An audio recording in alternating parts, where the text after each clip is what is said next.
विद्यार्थी मित्रांनो, आपण पाठीमागच्या तासाला नागरी सहकारी बँकेच्या समस्यावर उपाय पाहिलेल्या होत्या. आज आपण नागरी सहकारी बँकेच्या प्रकरणाचा स्वाध्याय अभ्यासणार आहोत. आपण विद्यार्थ्यांनो या प्रकरणामध्ये कशाचा अभ्यास केला याचा आपण ओझरता विचार करणार आहोत. आपण सुरुवातीला नागरी सहकारी बँक आपल्या देशामध्ये स्थापन करण्याची का आवश्यकता भासली गेली हाही भाग पाहिला. भारतात ग्रामीण भाग मोठ्या प्रमाणामध्ये आहे आणि अशा ग्रामीण भागातील आर्थिकदृष्ट्या मागासलेल्या वर्गाचा आर्थिक स्तर उंचावण्यासाठी सहकारी चळवळ सुरू झाली. परंतु फक्त ग्रामीण भागाचा विकास झाला म्हणजे पूर्ण देशाचा विकास झाला असे नाही, तर ग्रामीण भागाबरोबरच शहरी आणि निमशहरी भागातील मध्यमवर्गीय जनतेसाठी सहकारी संस्थांची गरज भासू लागली. शहरी भागामध्ये असणारा कामगार वर्ग, कारागीर वर्ग, लहान व्यापारी वर्ग, पगारदार नोकर वर्ग यांच्या अडचणी सोडवण्यासाठी आणि त्यांची सावकाराच्या तावडीतून मुक्तता करण्यासाठी त्यांना वैयक्तिक तारणावर कर्जपुरवठा करण्यासाठी व बचतीची आणि काटकसरीची सवय लावण्यासाठी नागरी सहकारी बँकेची स्थापना करण्यात आली. ज्या प्राथमिक सहकारी बँका शहरी व निमशहरी भागात स्थापन झालेल्या आहेत त्यांना नागरी सहकारी बँका असं म्हणतात. हा भाग आपण विचारात घेतला होता. भारतात पहिली नागरी सहकारी बँक 5 फेब्रुवारी 1889 लक्षात ठेवा. 1889 मुंबई प्रांतातील बडोदा या ठिकाणी आपल्या देशातील पहिली नागरी सहकारी बँक सुरू झाली. याच बँकेला अन्योन्य सहाय्यकारी मंडळी असं नाव देण्यात आलं आणि ही बँक ठेवी स्वीकारणे, कर्जपुरवठा करणे आणि बँकिंग सेवा पुरवण्याचे कार्य करताना दिसून येते. एखाद्या शहरापुरते मर्यादित कार्यक्षेत्र असलेली शहरी लोकांकडून ठेवी गोळा करण्यासाठी व त्यांना वैयक्तिक तारणावर कर्ज देण्यासाठी आणि बँकिंगची इतर कार्य करण्यासाठी स्थापन झालेली जी सहकारी संस्था असते त्या सहकारी संस्थेला नागरी सहकारी बँक असं म्हणतात. आता शहरी भागातील लहान व्यापारी वर्ग, कारागीर वर्ग, मध्यमवर्गीय वर्ग, पगारदार व्यक्ती यांना या बँकेचं सभासद होता येतं. शहरी आणि निमशहरी भागात कर्ज पुरवठा करण्यासाठी सहकारी तत्वावर स्थापन झालेली जी संस्था असते त्या संस्थेस नागरी सहकारी बँक असेही संबोधले जाते. ज्या नागरी सहकारी बँकाचे भाग भांडवल व राखीव निधी 1 लाख रुपयापेक्षा अधिक आहे. ज्या सामान्य बँकिंगची कार्य करतात आणि इतर सहकारी संस्थांना सभासदत्व देत नाहीत त्यांना प्राथमिक सहकारी बँका किंवा नागरी सहकारी बँका असेही संबोधले जाते. नागरी सहकारी बँका ज्या आहेत, या नागरी सहकारी बँकांना बँकिंग नियमन कायदा 1949 हा सन 1966 पासून लागू करण्यात आला. नागरी सहकारी बँकेचं जे सभासदत्व आहे, हे सभासदत्व पगारदार वर्ग, त्याचबरोबर छोटे व्यापारी, मध्यमवर्गीय, कारागीर इत्यादींना या बँकेचे सभासदत्व दिले जाते. हा भाग आपण विचारात घेतला होता. त्यानंतर नागरी सहकारी बँकांची कार्य आपण पाहिली होती. Functions of urban cooperative bank. शहरी आणि निमशहरी भागातील जनतेच्या आर्थिक गरजा पूर्ण करून त्यांना बँकिंग सुविधा पुरवणे या उद्देशाने नागरी सहकारी बँकेची स्थापना झालेली असते. नागरी सहकारी बँकांनी शहरी भागातील जनतेच्या मनात आपले स्वतंत्र स्थान निर्माण केलेले आहे. सुलभ कार्यपद्धती आणि सभासद व बिगर सभासदांच्या गरजांची पूर्तता यामुळे या बँकांना शहरी भागामध्ये लोकप्रियता निर्माण झालेली आहे. नागरी सहकारी बँकांना काही कार्य पार पाडावे लागतात. त्यामध्ये आपण वेगवेगळ्या कार्यांचा विचार केला होता. त्यामध्ये ठेवी स्वीकारणे हे कार्य पाहिलं. त्याचबरोबर नागरी सहकारी बँका कर्ज देण्याचं कार्य पार पाडतात. त्याचबरोबर सभासदांचा प्रतिनिधी म्हणून या बँका महत्त्वाची भूमिका पार पाडतात. त्याचबरोबर हुंड्या वटवण्याचं काम या बँका करतात. त्याचबरोबर सुरक्षित खाणांची सोय उपलब्ध करून देण्याचं काम नागरी सहकारी बँका पार पाडतात. त्याचबरोबर आधुनिक बँकिंग सेवा पुरवतात, स्वयंरोजगाराला मदत करतात, त्वरित ग्राहक सेवा उपलब्ध करून देतात, वित्तीय व्यवस्थापन निर्माण करतात, कर्मचारी व अधिकारी वर्गांना प्रशिक्षण देण्याचं काम या बँका पार पाडतात. त्याचबरोबर नागरी सहकारी बँकांच्या ज्या समस्या आहेत त्या समस्यावर वेगवेगळे उपाय आपण विचारात घेतले होते.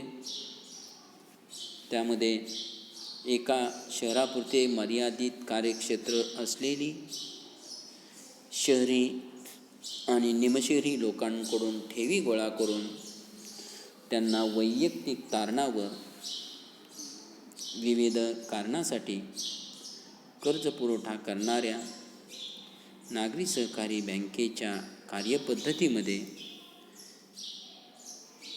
काही दोष आढळतात. हे दोष जर दूर केले तर नागरी सहकारी बँका ज्या आहेत ह्या यशस्वी होऊ शकतील. आता कोणत्या उपाययोजना केली की नागरी सहकारी बँकांच्या समस्या सोडवण्यास मदत होईल, याचाही विचार आपण पाठीमागं केलेला होता. त्यामध्ये पहिला उपाय आपण विचारात घेतला होता उत्पादक कर्जावर भर. म्हणजे नागरी सहकारी बँकांनी शेतीवर आधारित दुग्ध व्यवसाय असू द्या, फळ भाजी व्यवसाय असू द्या, फुलझाडांची लागवड करणारा व्यवसाय असू द्या, अशा व्यवसायांना कर्ज वाटप करणं आवश्यक आहे. त्याचबरोबर सभासदांना उपभोग्य वस्तूंच्या खरेदीसाठी नागरी सहकारी बँकांनी कर्ज वाटप करू नये. जर उपभोग्य वस्तूंच्या खरेदीसाठी जर कर्ज वाटप नाही केलं आणि शेतीवर आधारित व्यवसायांना जर कर्ज वाटप केलं तर मोठ्या प्रमाणावर नागरी सहकारी बँकांची प्रगती घडून येण्यास मदत होईल. त्यानंतर कर्मचारी वर्गास प्रशिक्षण दिलं पाहिजे. हाही भाग आपण विचारात घेतला होता. नागरी सहकारी बँकांनी आपल्या कर्मचारी व अधिकारी वर्गांसाठी कार्यशाळा व शिबिरांचे आयोजन करून प्रशिक्षण देण्यावर भर दिला पाहिजे. त्यामुळे कर्मचारी व अधिकारी वर्ग यांची कार्यक्षमता वाढण्यास मदत होईल. त्याचबरोबर भांडवलात वाढ केली पाहिजे. नागरी सहकारी बँकांनी आपल्याकडे सभासद आणि बेघर सभासदाकडून अधिकाधिक ठेवी आकर्षित करण्याचा प्रयत्न केला पाहिजे की ज्यामुळे नागरी सहकारी बँकांच्या ज्या समस्या आहेत या समस्या दूर होण्यास मदत होईल. त्यानंतर कार्यक्षम व्यवस्थापन केलं पाहिजे. नागरी सहकारी बँकांचं व्यवस्थापन कार्यक्षम होण्यासाठी संचालक मंडळातील सर्व संचालक, कर्मचारी वर्ग, अधिकारी वर्ग यांना सहकारी शिक्षण व प्रशिक्षण देण्याची आवश्यकता आहे. प्रभावी व्यवस्थापनासाठी व्यवस्थापन समितीला प्रशिक्षण दिलं गेलं पाहिजे. त्याचबरोबर राज्यामध्ये नागरी सहकारी बँकांचा समतोल विकास होण्यासाठी व मागासलेल्या भागात बँकांचा शाखा विस्तार होण्यासाठी रिझर्व्ह बँकेने सुरुवातीच्या काळात परतीच्या भागांच्या स्वरूपात भांडवल विनामोबदला पुरवलं पाहिजे. त्यामुळे मागासलेल्या शहरी भागात नागरी सहकारी बँका स्थापन होऊन मागास भागांचा समतोल विकास होण्यास मदत होईल. त्याचबरोबर नागरी सहकारी बँकेने व्यक्तीकडील थकबाकी वसुलीचा वेग वाढवला पाहिजे. कर्ज मंजुरीच्या वेळी कर्ज परतफेडीची क्षमता विचारात घेतली पाहिजे. राजकीय दबावाचा विचार न करता कायदेशीर मार्गाने कर्ज वसुली केली पाहिजे. त्याचबरोबर बुडीत कर्जाबाबत नफ्यातून विशेष बुडीत कर्ज निधी बाजूला काढून ठेवणं आवश्यक आहे. असं केलं तर नागरी सहकारी बँकांच्या थकबाकीचं प्रमाण कमी होण्यास निश्चितच मदत होईल. त्याचबरोबर नागरी सहकारी बँकेने कर्ज मागणी अर्जाची योग्य छाननी करून वेळेवर कर्ज मंजूर करून त्वरित वितरण केले पाहिजे. कर्जफेडीची क्षमता व तारण मालमत्ता यांचा विचार करून कर्जाचे वाटप सुलभ व पारदर्शक असले पाहिजे. कर्जाच्या वापरावर नियंत्रण ठेवणं फार महत्त्वाचं आहे. संचालक मंडळाचे नातेवाईक आणि हितसंबंधित व्यक्तींना कर्ज पुरवठा करताना काळजीपूर्वक त्यांचे कर्ज मंजूर करावेत की जेणेकरून नागरी सहकारी बँकांना समस्यांना सामोरं जायची वेळ येणार नाही. नागरी सहकारी बँकेवर देशाच्या मध्यवर्ती बँक आणि सहकार खातं यांचे दुहेरी नियंत्रण असतं. या बँकांच्या विकासासाठी आणि अधिक स्वातंत्र्य व स्वायत्तता देण्यासाठी राज्याने सुधारित कायदा सहमत केला पाहिजे. राज्य शासनाने सामंजस्य कराराद्वारे रिझर्व्ह बँकेकडे वित्तीय नियंत्रण दिलेले आहे की त्याचबरोबर नागरी सहकारी बँकेने राजकीय दबावाचे वर्चस्व न मानता योग्य आणि गरजू सभासदांनाच कर्ज द्यावीत. त्यामुळे वसुलीची समस्या राहणार नाही. बँकांनी दैनंदिन कामकाजात व कर्मचारी भरतीमध्ये राजकीय हस्तक्षेप टाळला पाहिजे. संचालक मंडळाने व्यवहारात बँकिंग तत्त्वे आणि रिझर्व्ह बँक त्याचबरोबर सहकार खात्याच्या आदेशाचे निष्ठापूर्वक पालन केले पाहिजे. त्याचबरोबर नागरी सहकारी बँकेने आपल्या सभासदांसाठी व ग्राहकांसाठी काळाच्या ओघात होणारे बदल स्वीकारले पाहिजेत. ATM सेवा, tele banking, mobile banking, debit card, credit card इत्यादी सेवा बँकांनी उपलब्ध करून दिल्या पाहिजेत. तर नागरी सहकारी बँकांच्या समस्या दूर होण्यास मदत होईल. आता विद्यार्थ्यांनो, आपण स्वाध्यायाला सुरुवात करण्यापूर्वी संक्षिप्त रूपामध्ये आपण काय काय पाहिले या प्रकरणामध्ये हा भाग इथं दिलेला आहे. पहा,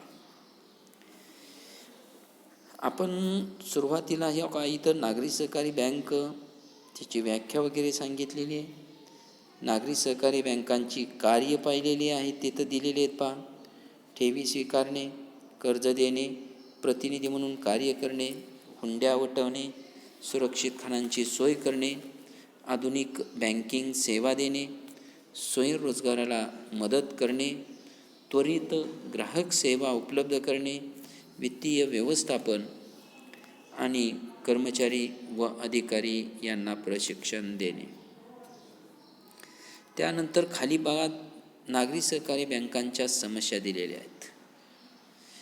त्या समस्यांचे मुद्दे या ठिकाणी एकत्रित दिलेले आहेत. अभ्यास करताना हे सारांश रूपामध्ये जो भाग आहे तो भाग फार महत्त्वाचा आपल्या माहितीसाठी आणि मुद्दे लक्षात ठेवण्यासाठी फार उपयोगी पडतो. समस्यामध्ये अनुत्पादक कर्जावर भर, प्रशिक्षणाचा अभाव, अपुरा निधी, अकार्यक्षम व्यवस्थापन, असमतोल विकास, वाढती थकबाकी, सदोष कर्ज धोरण, दुहेरी नियंत्रण, राजकीय हस्तक्षेप आणि आधुनिक बँकिंग सुविधांचा अभाव ह्या समस्या एकत्रित 10 मुद्दे दिलेले आहेत. त्यानंतर नागरी सहकारी बँकेच्या समस्यावरील उपाय त्याचेही 10 मुद्दे दिलेले आहेत. विद्यार्थ्यांनो, समस्या आणि उपाय याचं जरा थोडासा ताळमेळ बघा कसा घालता येतो आपल्याला मुद्दे लक्षात ठेवण्याच्या दृष्टीनं. इथं बघा, वर समस्या दिली अनुत्पादक कर्जावर भर आणि उपाय दिला उत्पादक कर्जावर भर. म्हणजे अनुत्पादक कर्ज देऊ नये, फक्त उत्पादक कर्ज द्यावं. अपुरा निधी म्हणजे अपुरं भांडवल. आणि तिसरा मुद्दा दिला आहे बघा, भांडवलात वाढ. त्यानंतर प्रशिक्षणाचा अभाव, दुसरी समस्या बघा, प्रशिक्षणाचा अभाव. आणि इकडं उपायामध्ये कर्मचारी वर्गास प्रशिक्षण दिलं पाहिजे. म्हणजे वरच्याच्या विरोधात खाली इथं लिहायचं. त्यानंतर चौथा मुद्दा बघा, कार्यक्षम व्यवस्थापन समस्यामध्ये. आणि इथं उपायामध्ये सांगितले कार्यक्षम व्यवस्थापन. म्हणजे जे काही अकार्यक्षम व्यवस्थापन आहे नागरी सहकारी बँकेचं ते सुधारलं पाहिजे. आणि कार्यक्षम व्यवस्थापन कसं राहील याचा विचार या बँकांनी केला पाहिजे. त्यानंतर असमतोल विकास समस्या बघा, 5वी असमतोल विकास. आणि उपाय सांगितला आहे समतोल विकास. म्हणजे वरती समस्यामध्ये दिले त्याच्या उलट उपाययोजनामध्ये आपल्याला सांगायचे. त्यानंतर 6वा वाढती थकबाकी जास्त आहे नागरी सहकारी बँकांची. तर उपाय काय सांगता येईल आपल्याला, थकबाकी कमी केली पाहिजे. म्हणून थकबाकी वसुली उपाययोजनेमध्ये 6वा मुद्दा सांगितला आहे. त्यानंतर सदोष कर्ज धोरण म्हणजे कर्ज वाटपच चुकीचं असतं या बँकांचं, आणि उपायामध्ये दिले कर्ज वाटपामध्ये सुलभता केली पाहिजे म्हणजे सुधारणा केली पाहिजे. त्यानंतर 8वी समस्या आहे पहा, दुहेरी नियंत्रण. तर इकडं 8वा उपाय सांगितला आहे एकेरी नियंत्रण. म्हणजे दुहेरी नियंत्रणामध्ये काय, सहकार खाते आणि रिझर्व्ह बँक या दोघांचं एकत्रित दुहेरी नियंत्रण राहतं. तर असं दुहेरी नियंत्रण या बँकांच्या विकासासाठी योग्य नाही, तर एकेरी नियंत्रण असणं फार महत्त्वाचं आहे. त्यानंतर निष्ठावंत संचालक मंडळ, इकडं वरती राजकीय हस्तक्षेप दिला आहे. म्हणजे राजकीय व्यक्तींचा फार मोठ्या प्रमाणामध्ये हस्तक्षेप होतो. आणि आधुनिक बँकिंग सुविधांचा अभाव दिला आहे समस्या 10वी. आणि इथं दिले आधुनिक बँकिंग सेवा पुरवणे. आता संज्ञा स्पष्ट करा म्हणून एक प्रश्न आहे पहा आपल्याला, आपण स्वाध्यायामध्ये पाहणारच आहोत की 2 मार्कासाठी खालील संज्ञा स्पष्ट करा म्हणून परीक्षेला प्रश्न विचारला जातो बोर्डाच्या. तर त्या संज्ञा इथं फार महत्त्वाच्या आहेत. ATM ॲटोमॅटेड ट्रेलर मशीन म्हणजे कशाला म्हणायचं, तर बँकेची 24 तास पैसे काढणे व भरण्याची बँकेनं दिलेली सुविधा म्हणजे ATM सुविधा. त्यानंतर सुरक्षित खण, बँकेत मौल्यवान वस्तू व कागदपत्रे ठेवण्याची बँकेनं दिलेली जी सुविधा असते त्याला सुरक्षित खण असं म्हणतात. त्यानंतर अधिविकर्ष सवलत, चालू ठेवी खातेदारांना खात्यातील शिल्लक रकमेपेक्षा अधिक रक्कम काढण्याची बँकेनं दिलेली सवलत म्हणजे अधिविकर्ष सवलत. आणि हुंडी, उधारीवर मालाची खरेदी केल्यानंतर भविष्यकाळात ठराविक तारखेला रक्कम देण्याचे लेखी वचनपत्र जे दिलेलं असतं त्यालाच हुंडी किंवा बिल ऑफ एक्सचेंज असंही म्हटलं जातं. आता आपण प्रत्यक्ष या प्रकरणाचा स्वाध्याय विचारात घेणार आहे. आता प्रश्न पहिला काय सांगितला आहे पहा, खाली दिलेल्या पर्यायामध्ये योग्य पर्याय निवडून विधाने पूर्ण करा व पुन्हा लिहा. परीक्षेला आपल्याला काय करायचे विद्यार्थ्यांनो, तर योग्य पर्याय निवडायचा आहे आणि ते वाक्य आहे असं पुन्हा परत आपणास लिहायचं आहे. तर खाली दिलेल्या पर्यायामधून योग्य पर्याय निवडून विधाने पूर्ण करायची आहेत आणि ते वाक्य पुन्हा द्यायचं आहे. विद्यार्थ्यांनो लक्षात ठेवा, फक्त उत्तर परीक्षेमध्ये लिहायचं नाही, पूर्ण वाक्य पुन्हा लिहायचं आहे आणि उत्तर अचूकपणे त्या ठिकाणी नोंद करायची आहे. पहिलं वाक्य आहे, भारतात पहिली नागरी सहकारी बँक टिंबटिंब या वर्षी स्थापन झाली. पर्याय दिला आहे पहा, 1849, 1879 आणि 1889. जवळजवळ मी 5 ते 7 वेळा माझ्या तोंडातून हे वाक्य गेलेलं आहे. भारतात पहिली नागरी सहकारी बँक 1889 स्थापन झाली, म्हणून ह्याचं अचूक उत्तर आहे 1889. क पर्याय बरोबर आहे. त्यानंतर दुसरं वाक्य आहे, नागरी सहकारी बँक टिंबटिंब भागात कार्य करते. आता नागरी सहकारी, नागरी म्हणजे शहर, बरोबर आहे. मग नागरी सहकारी बँक टिंबटिंब भागात कार्य करते. पर्याय दिला आहे पहा, शहरी, दुसरा पर्याय दिला आहे ग्रामीण आणि तिसरा पर्याय दिला आहे जिल्हा.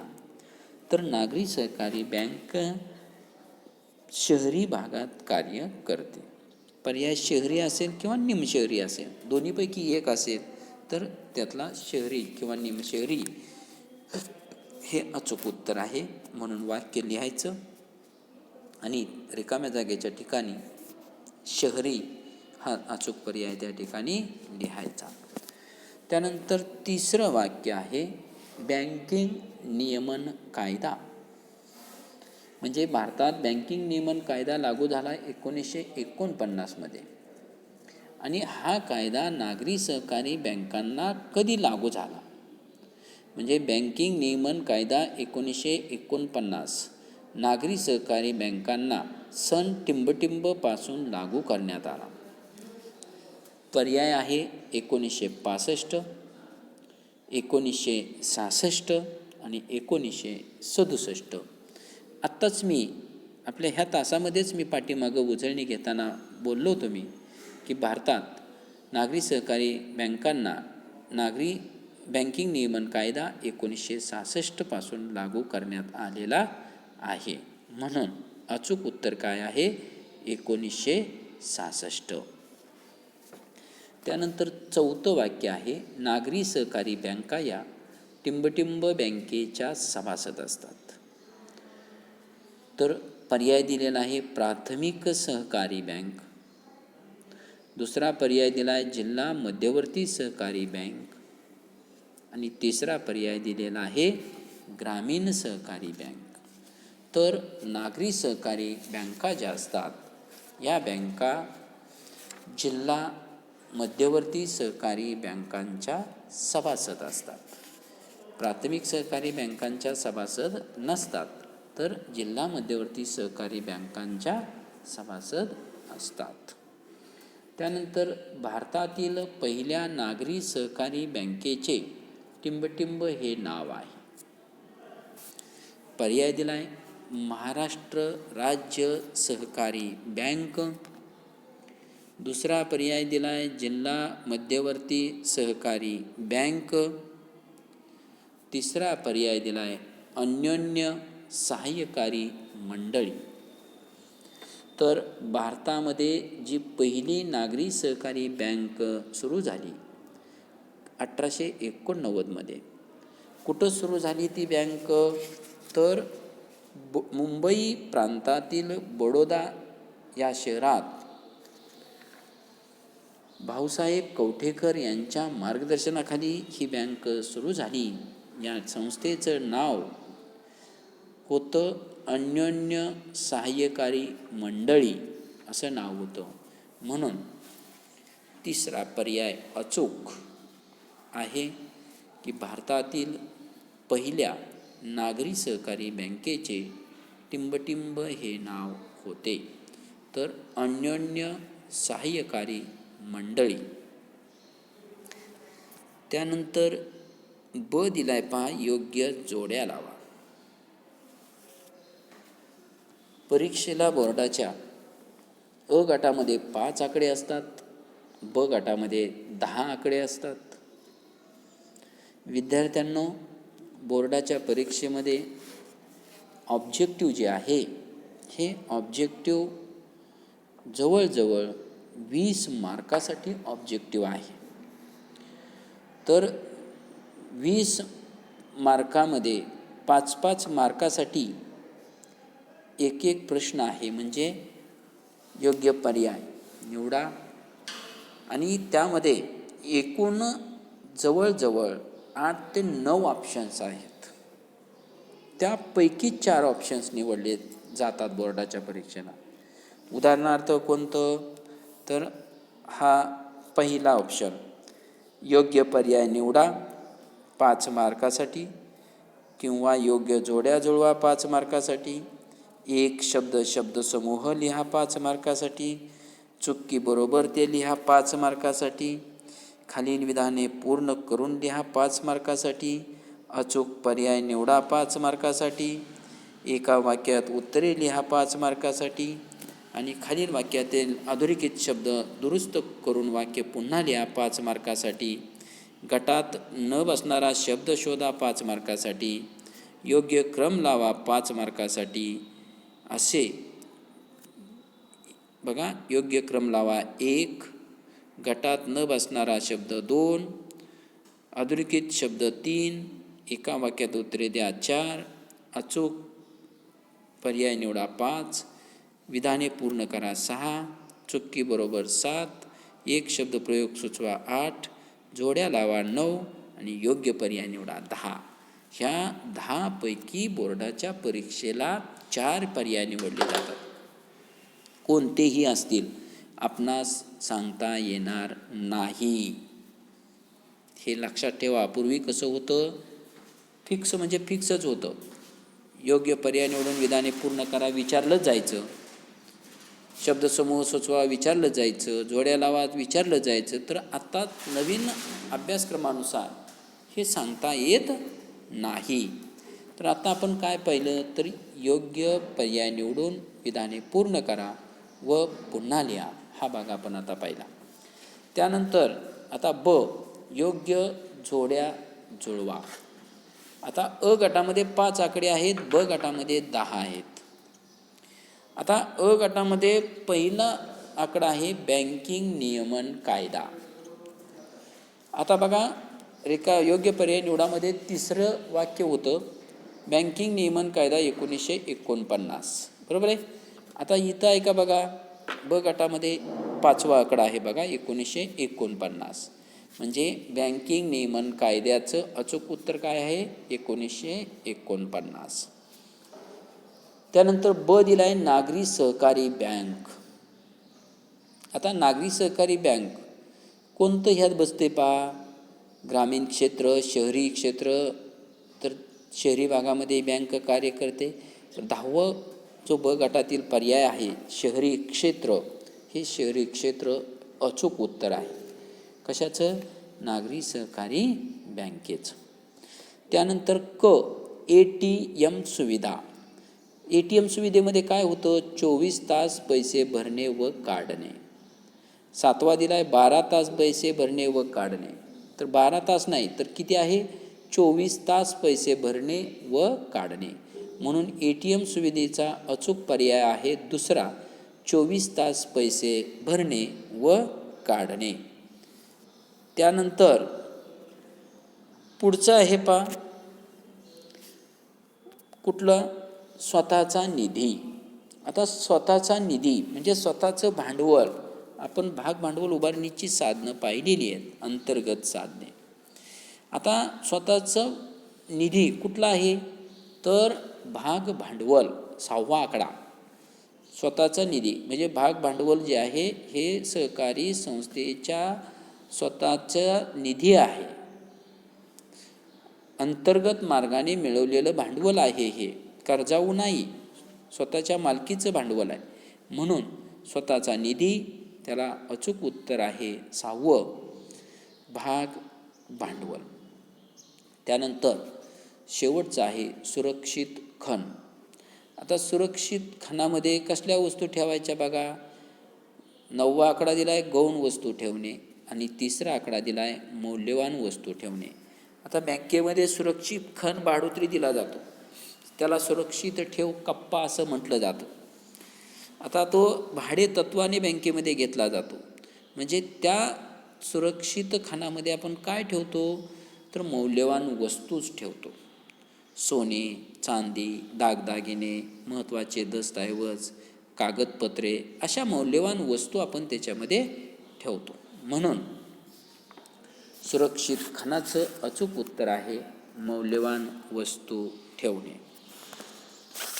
त्यानंतर 3रं आहे ऑब्जेक्टिव्हमधील खालील विधानासाठी एक शब्द किंवा शब्द समूह लिहा.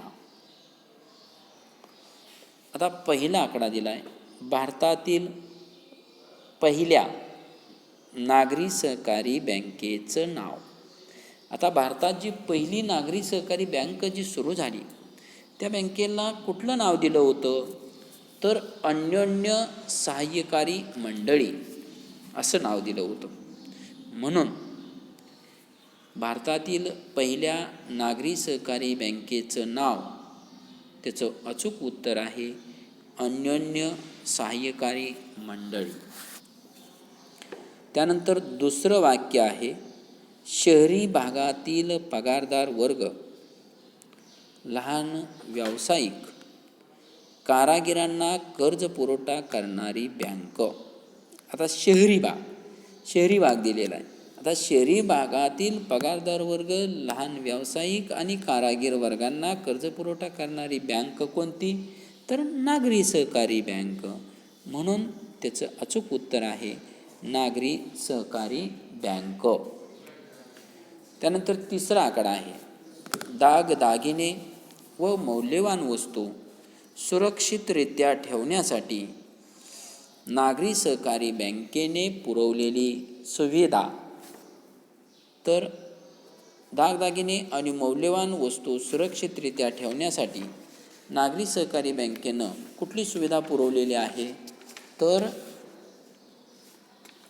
जी सुविधा पुरवलेली आहे त्या सुविधेचं नाव सुरक्षित खण असं आपण म्हणतो, किंवा सुरक्षित ठेव कप्पा ही सुविधा बँकेनं पुरवलेली आहे. त्यानंतर चौथं वाक्य आहे, नागरी सहकारी बँकेने ग्राहकांना 24 तास पैसे भरणे व काढण्यासाठी उपलब्ध करून दिलेली सुविधा. आता नागरी सहकारी बँक ग्राहकांना 24 तास पैसे भरण्यासाठी व काढण्यासाठी कोणती सोय उपलब्ध करून देतात? तर ATM सुविधा. त्याचं अचूक उत्तर आहे ATM सुविधा.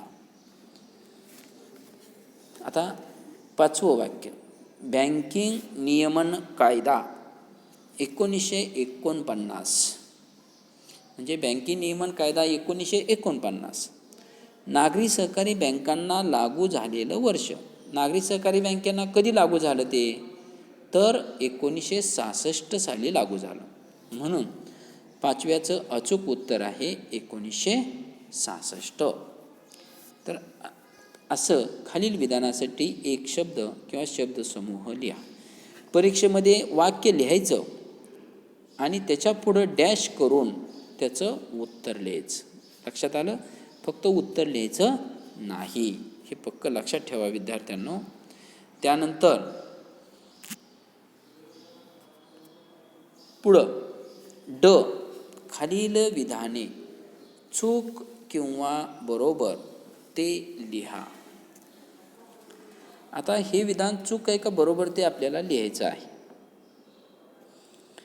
त्यामध्ये पहिलं वाक्य परीक्षेमध्ये काय करायचं, विधान लिहायचं आणि खालच्या ओळीला त्याचं उत्तर लिहायचं. उत्तर कसं लिहिणार तुम्ही? तर फक्त चूक बरोबर असं नाही लिहायचं, तर विधान चूक आहे, विधान बरोबर आहे असं व्यवस्थित लिहायचं. चूकची फुली किंवा बरोबरचं चिन्ह असंही उत्तर लिहायचं नाही. विद्यार्थ्यांनो लक्षात ठेवा. तर विधान बरोबर आहे, विधान चूक आहे असं पूर्ण वाक्यात त्याचं उत्तर लिहायचं. अगोदर वाक्य लिहायचं आणि खाली त्याचं उत्तर लिहायचं. पहिलाकडं, नागरी सहकारी बँक मोठ्या उद्योगधंद्यासाठी कर्जपुरवठा करते. आता नागरी सहकारी बँक मोठ्या उद्योगधंद्यासाठी कर्जपुरवठा करते का? तर नाही. तर शहरी भागामध्ये जो व्यापारी वर्ग आहे, बघा आपण पाहिलेलंच आहे, शहरी भागातील व्यापारी वर्ग, त्याचबरोबर कारागीर आणि लहान व्यावसायिक यांना नागरी सहकारी बँक कर्जपुरवठा करते. मोठ्या उद्योगधंद्यासाठी कर्जपुरवठा करीत नाही. म्हणून दिलेलं विधान काय आहे? चूक आहे. म्हणून तिथं लिहायचं विधान चूक आहे. त्यानंतर दुसरं वाक्य, नागरी सहकारी बँका ग्रामीण भागात कार्य करतात. आपण पाहिलं नागरी सहकारी बँका कुठं कार्य करतात? तर शहरी भागामध्ये कार्य करतात. इथं वाक्य काय दिले की नागरी सहकारी बँका ग्रामीण भागात कार्य करतात. ग्रामीण भागात कार्य करतात का? नाही, तर शहरी भागात करतात. म्हणून हे दिलेलं विधान आहे ते काय आहे? चूक आहे. तिसरा आकडा, महाराष्ट्र राज्यात नागरी सहकारी बँकांचा समतोल विकास झाला आहे. म्हणजे महाराष्ट्र राज्यात नागरी सहकारी बँकांचा समतोल विकास झालेला आहे का? आपण नागरी सहकारी बँकांच्या समस्या पाहिलेल्या आहेत, बरोबर आहे. त्यामध्ये एक समस्या पाहिली होती आपण, असमतोल विकास. म्हणजे नागरी सहकारी बँकांचा सर्व भागामध्ये समान विकास झालेला नाही. तर इथं काय म्हटलं आहे की महाराष्ट्र राज्यात नागरी सहकारी बँकाचा समतोल विकास झाला आहे म्हटलं आहे. म्हणजे दिलेलं विधान काय आहे? चूक आहे. त्यानंतर चौथं वाक्य आहे, नागरी सहकारी बँक आपल्या खातेदारांचा प्रतिनिधी म्हणून कार्य करते. कार्यामध्ये आपण पाहिले प्रतिनिधी म्हणून कार्य करणे, बरोबर आहे का? प्रतिनिधी म्हणून कार्य करणे, आपण एक कार्यच पाहिलेलं आहे, प्रतिनिधी म्हणून कार्य करणे. आणि इथं म्हटले की नागरी सहकारी बँक आपल्या खातेदारांचा प्रतिनिधी म्हणून कार्य करते. तर दिलेलं वाक्य काय आहे? बरोबर आहे. त्यानंतर 5वं वाक्य, नागरी सहकारी बँकेच्या कार्यात कोणत्याही समस्या नाहीत. कोणत्याही समस्या नाहीत. आणि आपण तर समस्या पाहिलेल्या आहेत नागरी सहकारी बँकेच्या, बरोबर आहे का नाही? त्यामुळं दिलेलं जे विधान आहे हे विधान काय आहे? चूक आहे. म्हणजे ह्या 5 वाक्यापैकी फक्त एकच वाक्य बरोबर आहे, बाकीची सर्व वाक्य चूक आहेत. आलं लक्षात? तर उरलेलं जे काय आहे स्वाध्याय तो आपण पुढच्या तासाला पाहूया. धन्यवाद.